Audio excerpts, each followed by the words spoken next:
First, this is not the first time that FSAs have been limited in terms of their use, is it, in terms of legislation?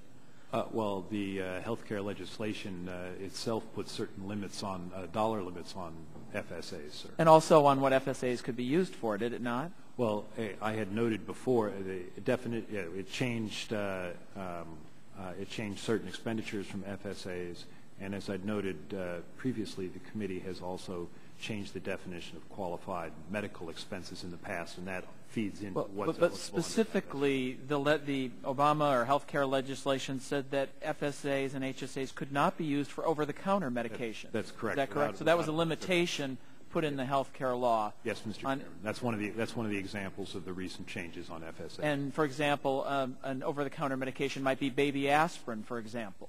That's correct. Yeah, but did not limit the use of taxpayer funds through an FSA for abortion services, but limited the ability of a parent to go get Motrin or children's Motrin or baby aspirin. So this is not the first limitation on FSAs that this committee's... No, you're absolutely correct, Mr. Chairman. There are also, this is not the first time the Internal Revenue Service has been called into health care questions. There are a number of areas in the health care law, for example, are there not, Mr. Barthold, that the IRS is now empowered to examine, for example, subsidy eligibility, keeping tabs on family size and household income. Is that not in the health care law? The IRS data, and the IRS is to help enforce who is eligible for the exchange subsidies based on family size, income.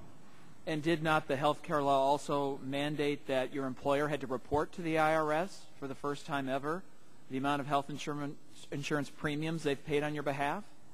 Yes, sir. That was the first time that employers ever had to report to the IRS an employee's individual health care premium information.